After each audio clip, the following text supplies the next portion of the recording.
Hey, what's up guys? Haven't uploaded a video in a while, despite my many promises to do so.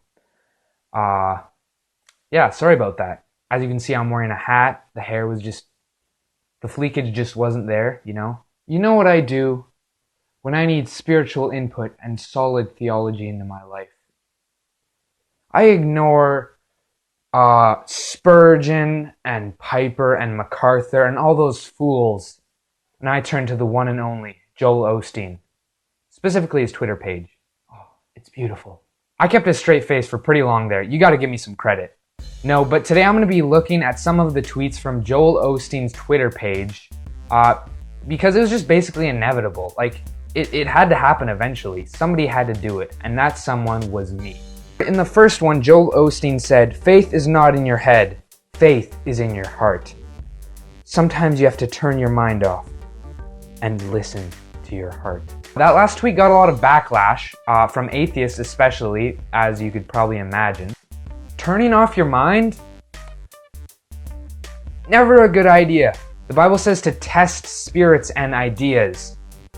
We are supposed to have a mind of discernment and think logically. So turning off your mind is never a good idea for making good decisions or showing good judgment.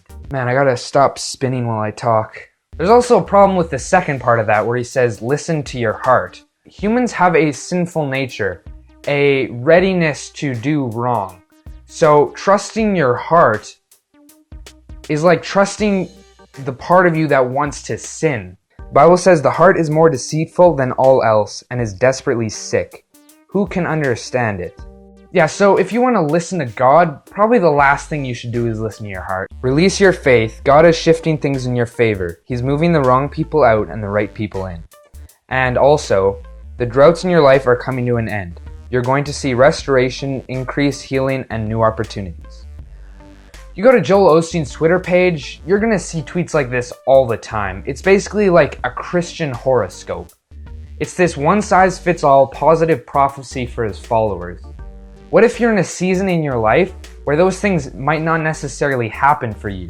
If those things don't come true, you're going to be let down. Don't let the pressures of life weigh you down. You weren't created to endure life. You were created to enjoy it. Let's take a little look at the life of the Apostle Paul. He got 39 lashes with a whip 5 separate times. 3 times he was beaten with rods. Once he was stoned. 3 times he was shipwrecked. During his ministry, he spent over 5 years in jail. Then eventually he was decapitated. So yeah, this is a guy who I'm pretty sure had the pressures of life weighing him down a little bit.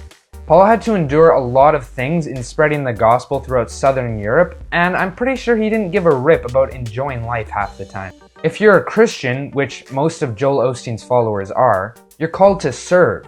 This life isn't about you. God created you for the purpose of bringing glory to His name. Obviously, you weren't created to hate your life, but you weren't created with the sole purpose of enjoying it either. God said in Numbers 11:23, "Moses, is there any limit to my power?" He was saying, "Moses, you saw me part the Red Sea, stop the sun for Joshua, keep 3 Hebrew teenagers safe in a fiery furnace. Don't you realize that I can bring water without rain?" There's no limit to God's power. Moses was actually dead well before either of those events had even happened. Whoops. And in the last tweet, Joel says, "Don't waste time with people who don't appreciate what you have to offer. The people around you should celebrate who you are." Maybe tell that to John the Baptist, or Stephen the Martyr, or Paul the Apostle, or Jesus, or 10 of Jesus' disciples. Or you could tell that to every single Christian martyr of the last 2,000 years. Yeah, these people were really celebrated by the people around them when they were killed for sharing their faith. What if you're called to minister to people that don't appreciate you a whole lot? Jeremiah from the Bible spent his entire life preaching to the nation of Judah that if they did not turn from their sin, they would be taken over by the Babylonians. As you can imagine, everyone hated him and he was physically persecuted a lot. When Jeremiah complained to God, God didn't tell him, don't worry about it, leave them. The people around you should celebrate you for who you are. No, he actually said it was going to get a whole lot worse. As a Christian, you're called to take the gospel to people that will be hostile about it. Suck it up, Buttercup. This is the root of the problem here. Selfism.